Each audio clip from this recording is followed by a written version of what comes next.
buhayan sa kamundukan o matataas na lugar sa Pilipinas, lalo na sa Cordillera Administrative Region o ang Hilagang Luzon.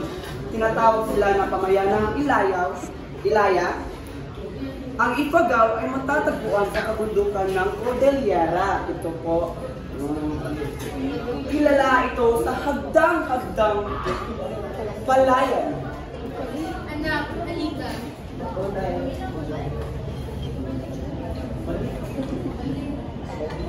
Mag-ani tayo ng palay. Ang bundok ay ating pamumuhay.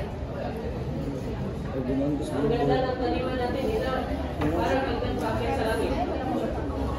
Bago tayo mag-ani, magpasalamat muna tayo sa Diyos, ang Diyos ng palay. Sa Kanya tayo humingi ng gabay at mga biyaya. Sa Ifugao, ang bundok ay buhay. Ang kalikasan ay kayamanan. Kami ang Ifugao, tagapangalaga ng kalikasan. Sa hilagang bahagi ng Luzon, sa lalawigan ng Apayao, naninirahan ang tribong Isneg. Tahimik ang kanilang buhay sa tabi ng ilog at kabundukan.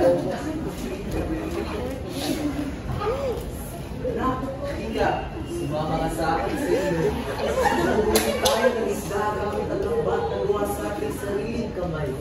Opo, Ama. Matapos po ba ito tayo sa bukid? Oo, anak.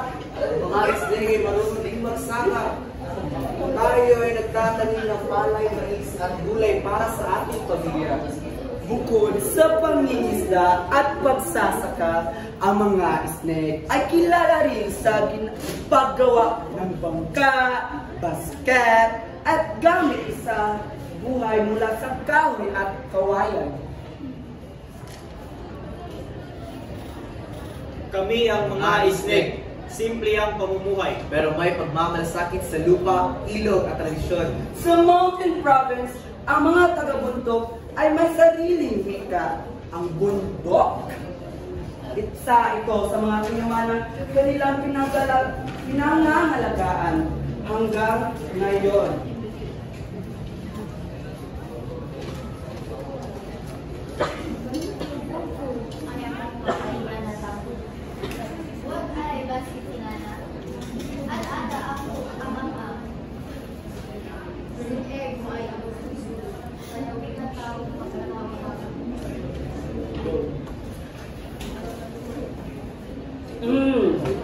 Sa simpleng pananalita, ipinapakita ng mga taga-bundok ang pagmamahal sa sariling wika.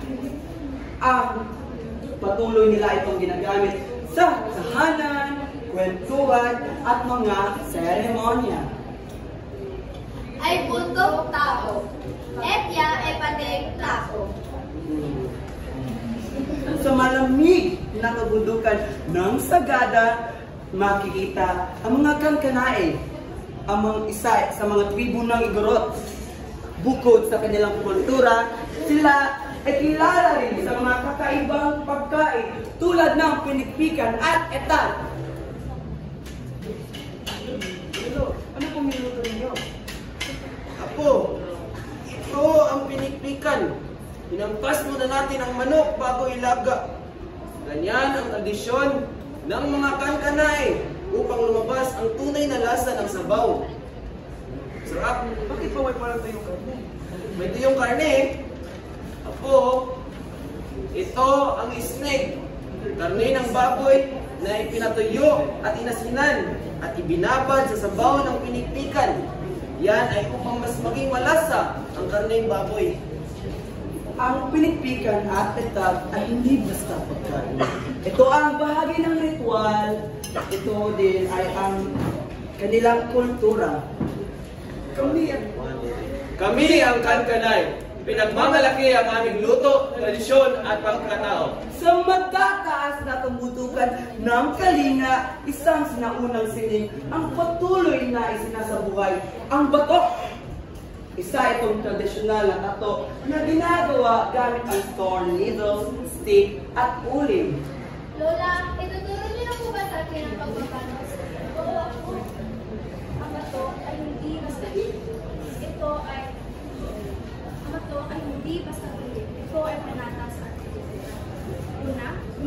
tayo nakabuo mula sa ulit. Pagkatapos, isinasawsaw ang karayom na mula sa ulit.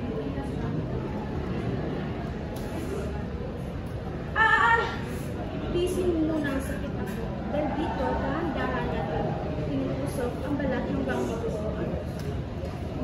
Seryo ng balat. Hindi ko malalapin. Parang nakapay-special. Ang sakit ay pansamantala lang. Pero ang karangalan ay habang buhay.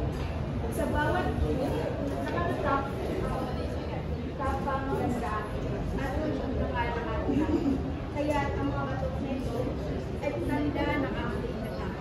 Tama po, dati ang mga babae ay pinatatakan bilang wangkod na nagsisimbolo ng kagandahan, katapangan at magiging marangal na babae at ang mga lalaki naman ay pinatatakan pagkatapos matagumpay na labanan.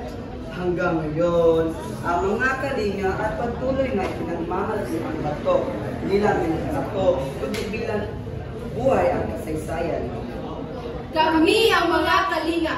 Ang balat namin ay may kwento, dugo at kultura. Ngunit sa likod ng aming saring-saring tradisyon, iisa ang aming pinanghahawakan, ang ugnayan sa kalikasan at ugnayan ng kultura sa heograpiya.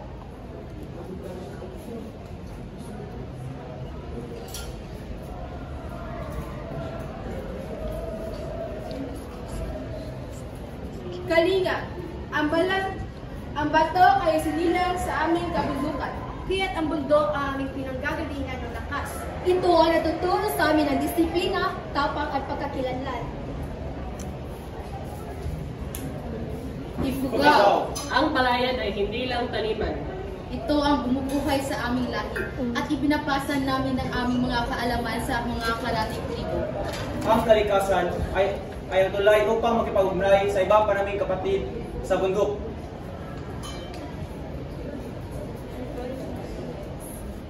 Bundok. Ang aming wika tulad ng ilog ay dumadaloy. Hindi lang sa aming tahanan, kundi sa pakikipagkalakalan sa ibang tao.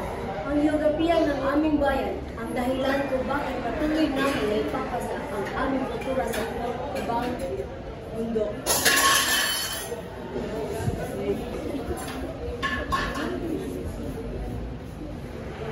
Snake, tahimik man ang aming pamumuhay sa tabi ng ilog at sa kabundukan.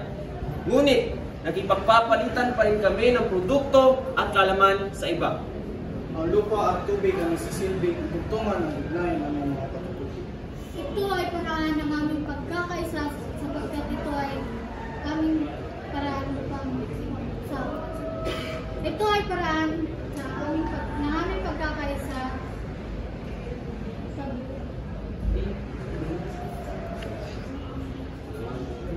Snake, Kahit ang aming pagkain na may kwento ng kalikasan, kapag nag-star ritual, inimbitahan namin ang ibang tribo. Dahil ang kultura ay mas tumitibay kapag ito'y naibabahagi. Ang lugar na aming tinitirhan ay humuhubog sa aming paniniwala. Mula sa taniman, ilog, bundok at wika, ang heograpiya ay nagbibigay hugis ng aming kultura. At sa bawat patirang ng kalikasan, nabubuhay rin ang mga ugnayan naming mga katutubo. Kami ang Panginoong Ilaya. Ang aming kultura ay ugat ng kalikasan. At ang kalikasan ay uso ng aming pagkakaisa. At ngayon, saksihin natin ang kanilang sayaw na pinagsagoy ang kantan.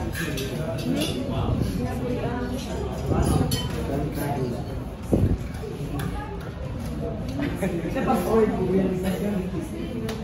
Girls saja.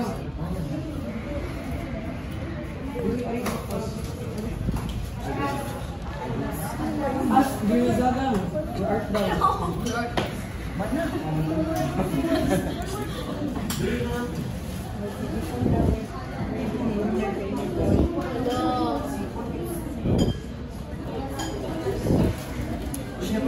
May heart na